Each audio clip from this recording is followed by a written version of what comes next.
I will give you 5 seconds to observe this picture. What can you observe to this picture? James? It's a piece of paper, Okay, teacher. this is a piece of paper. Now, grade 4.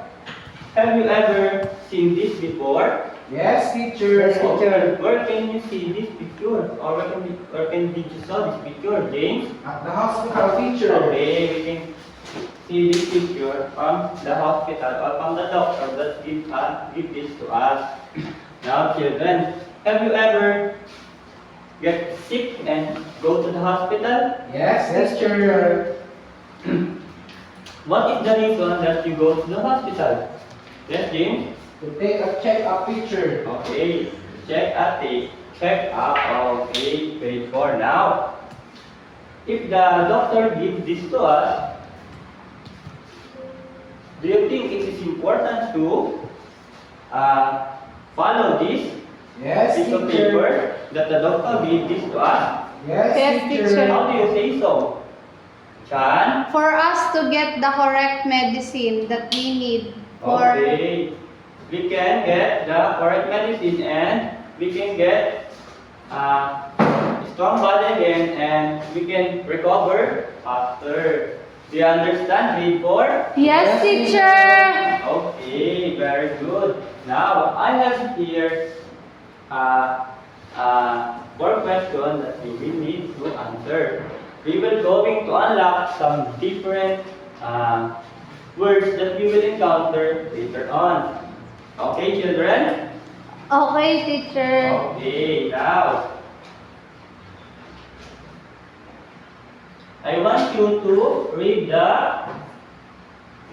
number 1. Please read the number 1, grade 4.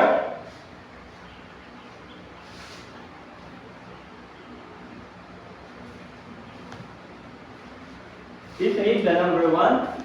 Yes, James? Based on the picture, what is the meaning of the word allergic? Okay. Who wants to answer number 1? James, come in front and click your answer.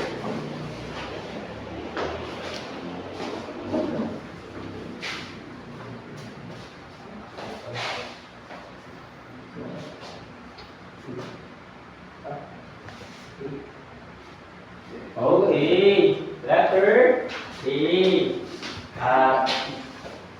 A damaging immune response by a substance to body to a substance. Okay. Now let's go to number 2. Please read grade 4. Please read grade 4. James felt unwell and itchy skin, and he wanted to go to the hospital for a checkup. In the sentence, what is the meaning of the underlined words? Okay. Now, who wants to answer number 2, grade 4? Please raise your hand. Harold, please come in front and click your answer.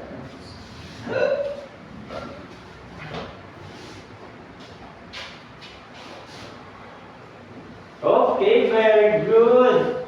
And the answer of the correct answer is letter A. His skin hurts.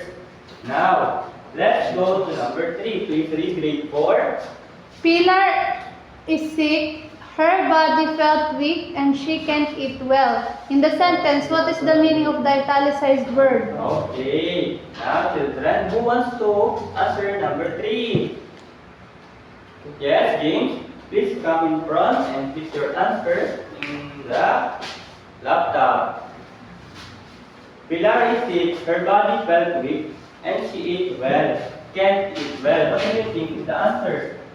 Okay. James' answer is correct. Very good. A body feels bad. Now let's go to number 4. Please read grade 4. Alea's ongoing pain and discomfort necessitated a change in their treatment plan. In the sentence, what is the meaning of the highlighted word? Okay, Alena's ongoing pain and discomfort necessitated a change in their treatment plan. In the sentence, what is the meaning of the highlighted word? Who wants to answer number 4? Chan, please come in front and give your answer.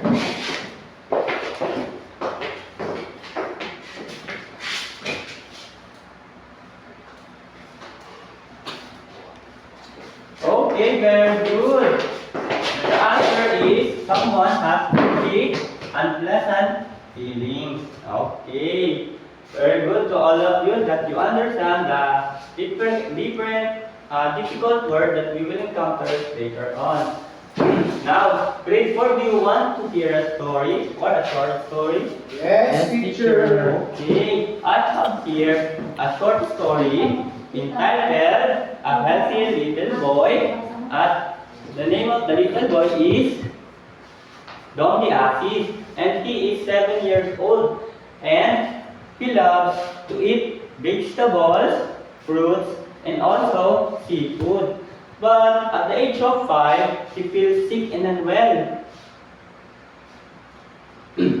And his mother bring him to the hospital, and the doctor find out that Dom Diasis have an allergy. And the doctor give a piece of paper on his mother. Again, the doctor give a piece of paper to his mother. Now children, what do you want to know more? Yes, James? What is written on the piece of paper that the doctor gives to Dom's mother? Okay, what is written on the piece of paper that the doctor gave to Dom's mother? Okay. Again, please read grade 4.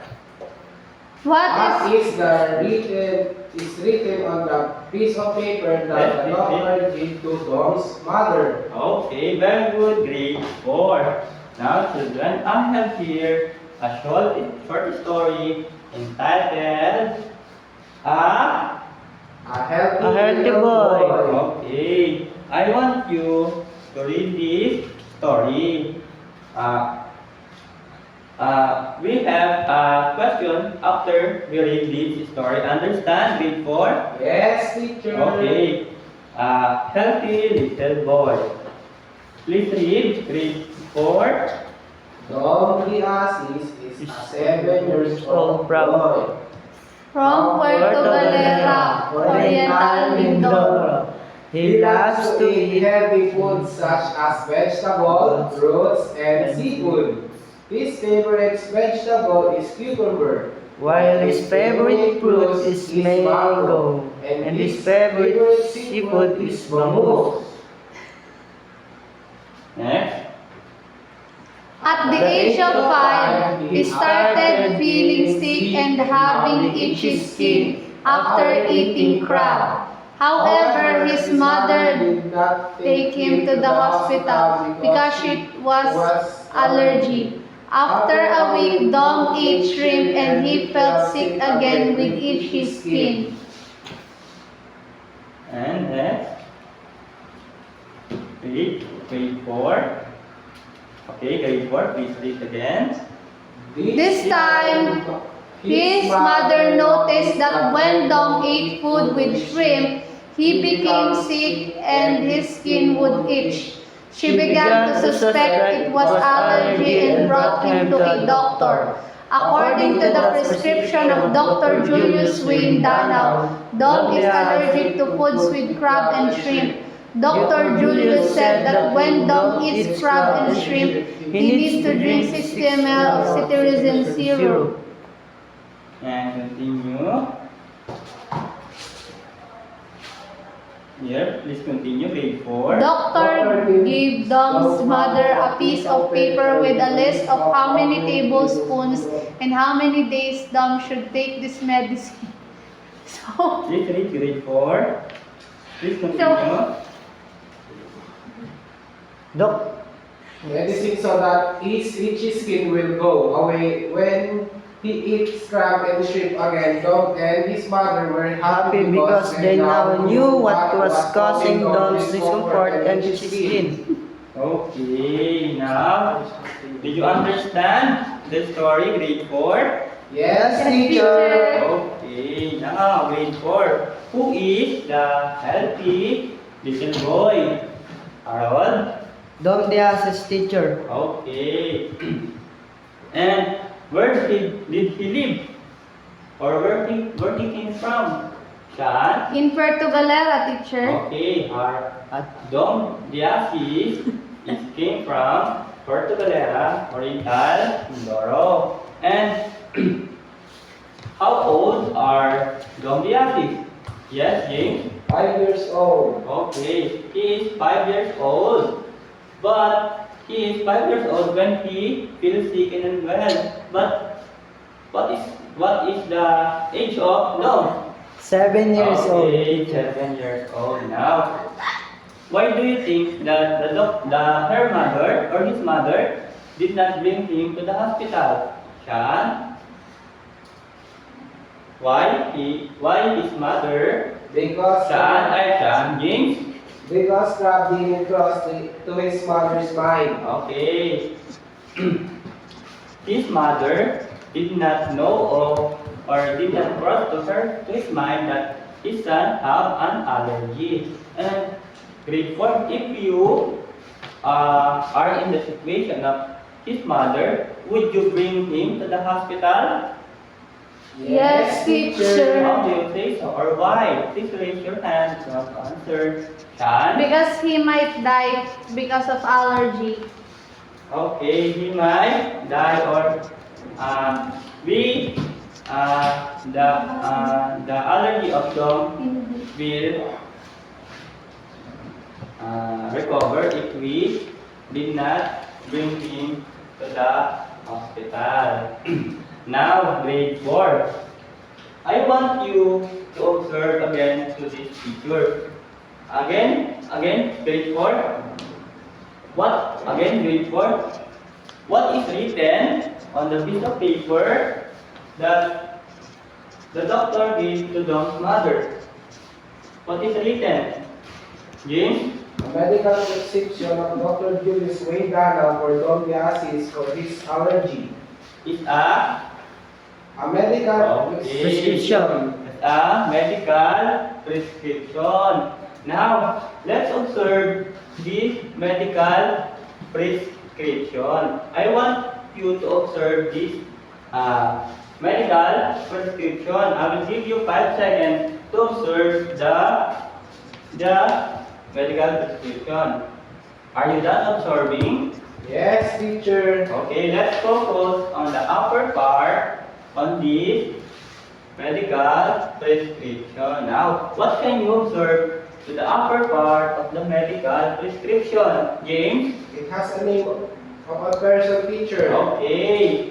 It has a name of a person, and it has a name of the person. What is the name that within the first upper part of the medical prescription? What is the name? James? Medical prescription. Again, this is the medical prescription. And let's focus on the upper part of the medical prescription. What do you think of who is or what is the name that in the upper part of the medical prescription? What is the name? Sean? Julius Wayne Dana, medical doctor. Okay, and Julius Mindanao is who is Julius Mindanao? He is the, Doctor. okay, he is the Doctor, teacher. Now, let's focus again in the upper part. What can you observe? Yes, James? It also has a name of a place, teacher. Okay, it has also the name of the place. And what do you think is the name of the place? Yes, James? Calapan Doctors Hospital. Okay. The upper part of this, or the first arrow on this medical prescription have the name of the doctor and also the address. Now, what do you think is this part are called? Is called? Yes, James. Prescriber information. Okay. Again. Prescriber information. Okay, it's called prescriber information. Again, if the upper or this the medical prescription is have the name of the doctor and the place that the doctor worked is called. Prescriber information. Okay, this is called the prescriber information. Now, let's go to the bottom part of it. Let's go on the second arrow. Okay, let's go on to the second arrow. What can you observe? Yes, James? Has also a name, teacher. Okay, it has also the name. And so what is the name? Based on our story earlier. Yes, James? Domdiasis. Okay, the name of the person that the story earlier is Dom Diasis. Now, what do you observe more? Yes, James? Has also a name of an address. Okay. Based on our story earlier, what is the address again of Dom Diasis? Yes, James? Domdiasis address is Puerto Galera, Oriental, Mindoro. Okay, so the address on this is Puerto Galera, Oriental, Mindoro. Again, another. What can you observe? Yes, Sean? It has a patient's name. Okay, it Domdiasis. has a patient name. Your answer is correct. More?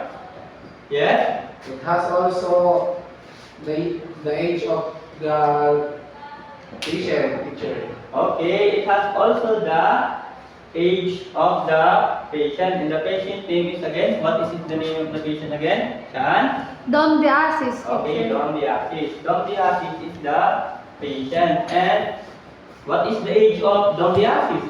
Sean? 7 years old. Okay, he is 7 years old.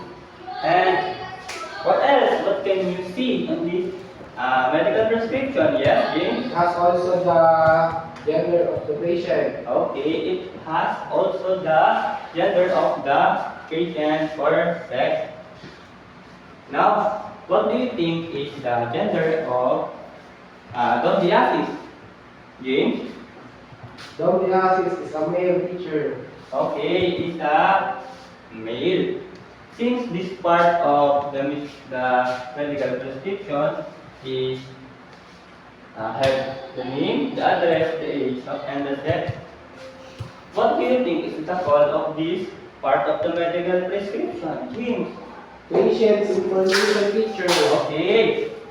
Since the patient is Dom Diasis and this is related to him, we can call this the patient. Again, patient. Information. Okay, we can call this patient information. You understand, children? Yes, Yes, teacher. Okay, let's go to the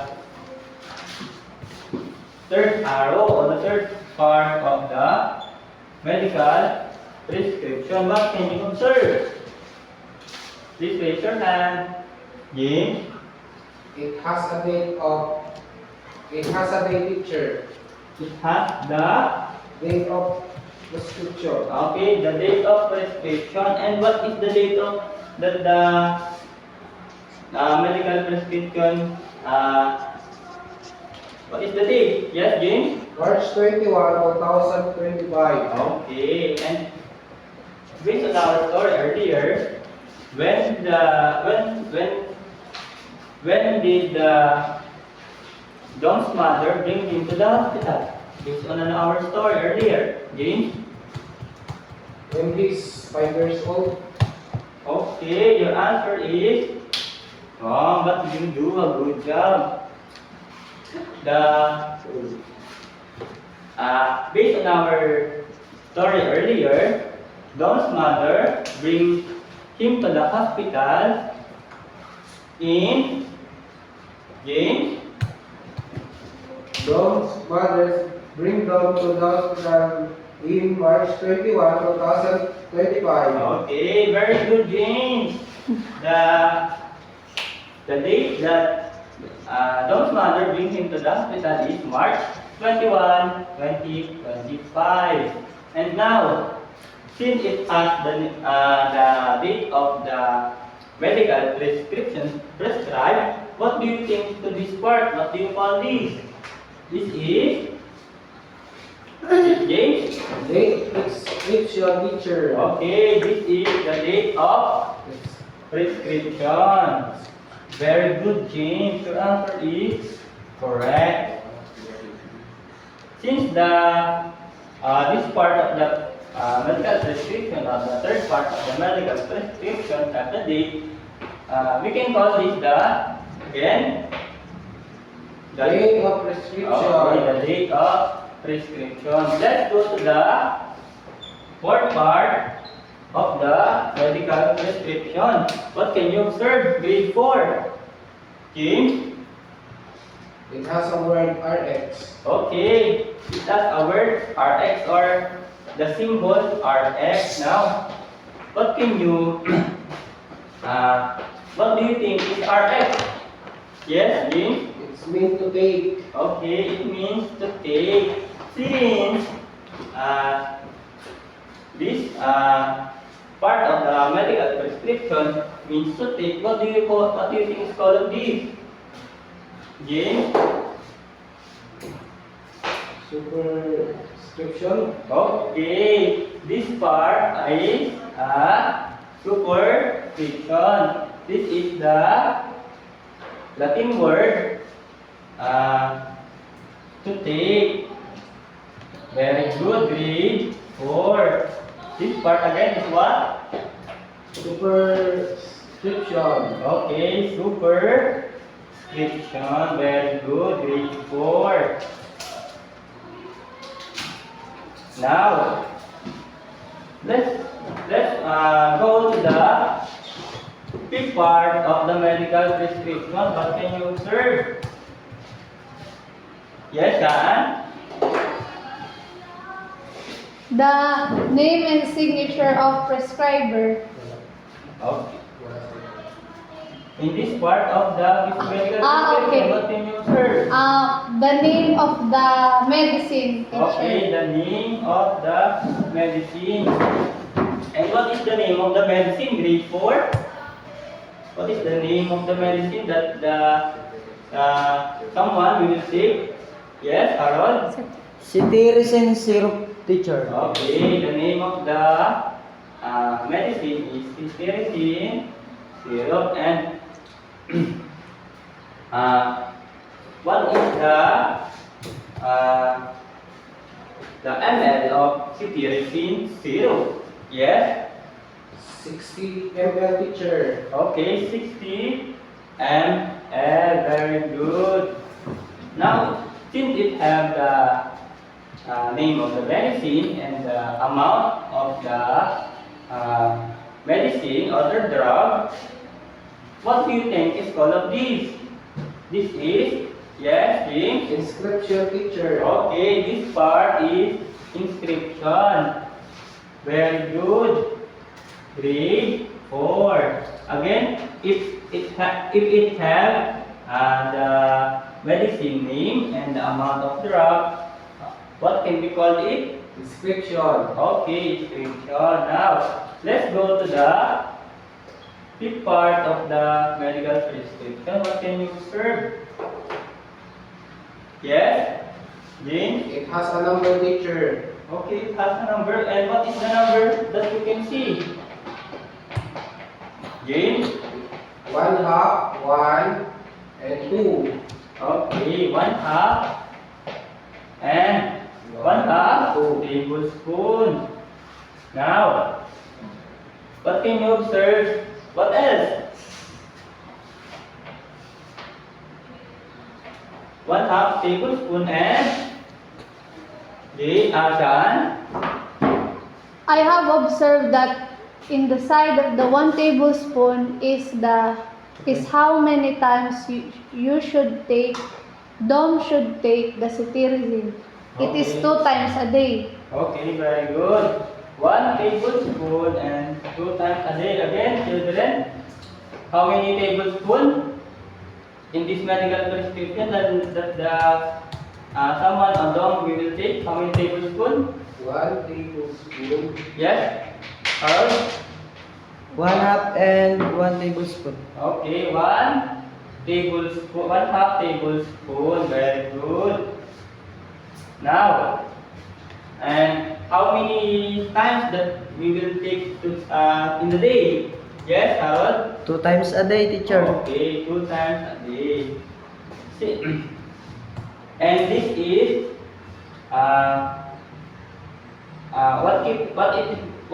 what this can help you to this medical prescription. What it can help you if you have a cetirizine syrup, and what this tablespoon and 2 times a day can help you. Yes, James. Information, teacher. Okay, again, James. Information. Okay, your answer is wrong, but you are good job. And who can help? James? Sean? It can cure Dom's sickness if he will take a 1 tablespoon of cetirizine 2 times a day. Okay, this is, or your answer is correct. Very good. Or this part is the part that the patient will have to take the drug. Understand, before? Yes, Yes, teacher. Okay, since it have number of tablespoon and how many times we will take in a day, what can we call it? Yes, James? signal or the direction of the patient. Okay, this is the signal or the direction of the patient. Very good. This is the direction of the patient.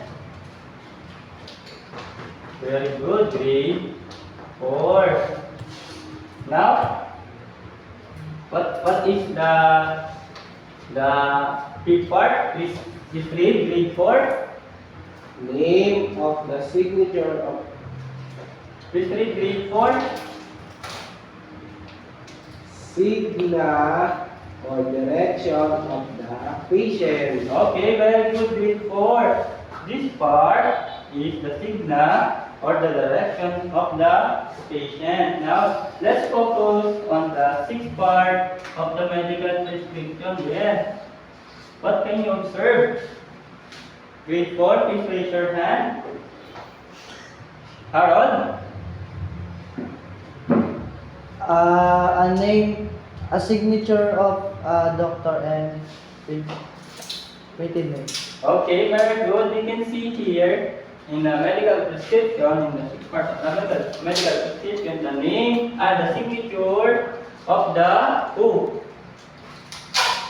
Yes, Harold? Of a doctor, teacher. Okay, we can see the signature of the doctor. Very good. What else? What can we see? Or please repeat the answer of Harold. Sean? The signature part of the doctor, teacher. Okay, since we can see to this part or the 6th part of the medical prescription, the name and the signature of the doctor or the prescriber, what do you think is called of this? Signature.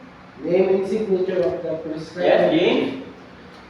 It is the name of and signature of the prescriber teacher. Okay, it is the name and the signature of the prescriber. Very good, grade 4.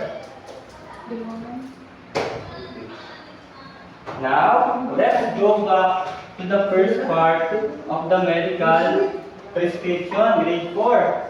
Let's go back in here. What can we see? Grade 4, what can we see in the upper part of the medical prescription? Yes? Name and address of the doctor. Okay, if you can see the name and the address of the doctor, what do you think is called of this? Prescriber information. Okay, the prescriber information. Please read grade 4. Prescriber information. Okay, very good. And let's go to the second part of the medical prescription. But again, what is the second part of the medical prescription? Patient information. Okay, the patient information. And the patient information have the Name and address of the patient. and Age and sex. okay, it has the name, address, age, and sex of the patient. Now, and we can call this again. What is it? Patient Okay, information. this is for. Patient Patient information. information. Okay, very good. And now let's go to the third part of the medical prescription again. What can we see again in the third part of the medical prescription? The date of the prescription. Okay, the date of the prescription. Again, what's the date? March 21, Okay, 2025. March 21, 2025. Again, what is the what is called to this part? Date of prescription. Okay, the date of the prescription. Now, let's go to the fourth part of the medical prescription. Again, what can we see?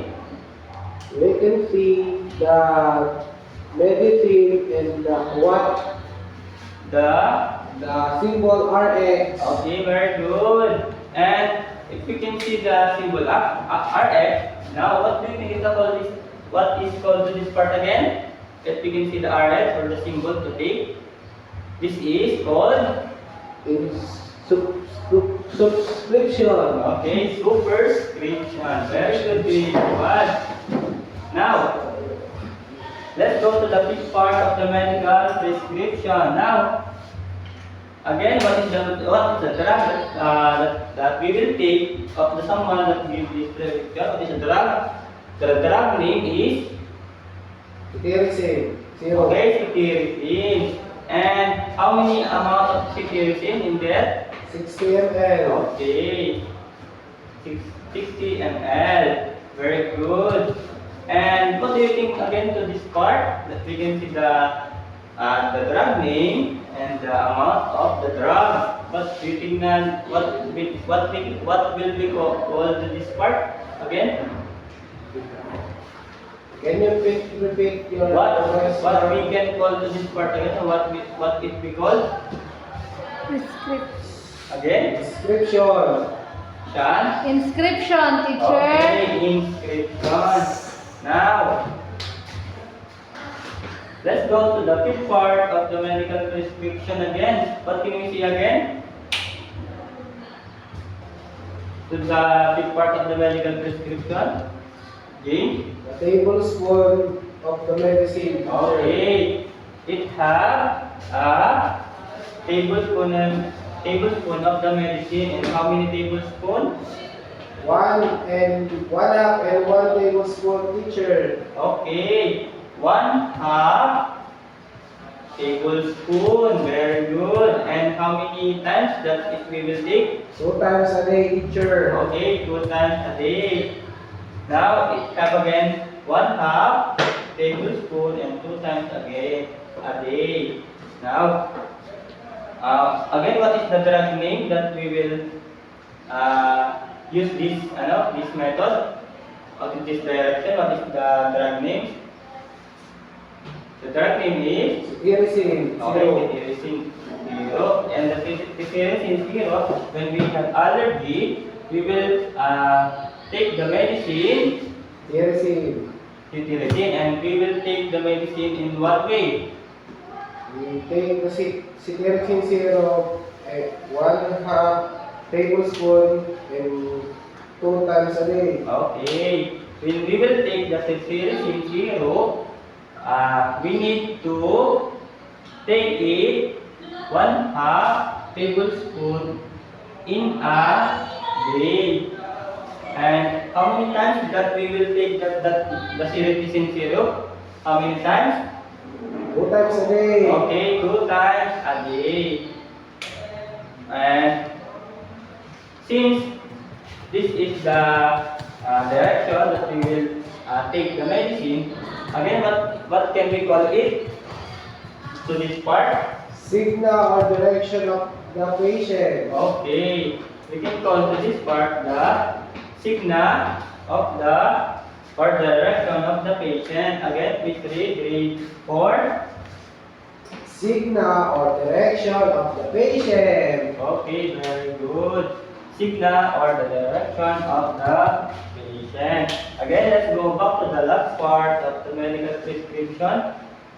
What can we see again? Shan? Name and signature of prescriber. Okay. If it have a name and signature of the prescriber, now again, what can we call it? Shan? Name and signature of the prescriber. Okay, the name and the signature of the prescriber. Very good. Please read grade 4. Please read grade 4. Name and signature of the prescriber. Very good. Again, what is the 7? What is the 7 part of the medical prescription? Grade 4. Yes. Prescriber information. Please go in the front. Please stand up and tell the parts of the medical prescription. Prescriber information, Yeah. patient information, date of prescription, superscription, inscription, signa or direction of the patient's name and signature of the prescriber teacher. Okay. The parts of the medical prescription is prescriber information, patient information, date of the prescription, superscription, inscription, signa or direction of the patient, name and signature of the prescriber. Now, do you understand grade 4? Yes, teacher. Okay, very good. Now, how can we interpret the different message of the authentic text that we can see in the medical prescription? How can we interpret the message of the medical prescription? James? We can interpret the message of the different authentic text medical prescription by understanding and following the prescription or direction of the health professional. Okay, very good. Your answer is closely related to this. Please read grade 4. We can interpret the message of the different authentic text medical prescription by understanding and following the prescription or direction of the health professional. Okay, very good. We can interpret the message of the different authentic text medication prescription by understanding and following the prescription and the direction of the healthcare professional. Okay, grade 4, do you understand our topic? Yes, teacher. Okay, very good. Next. Next. Next.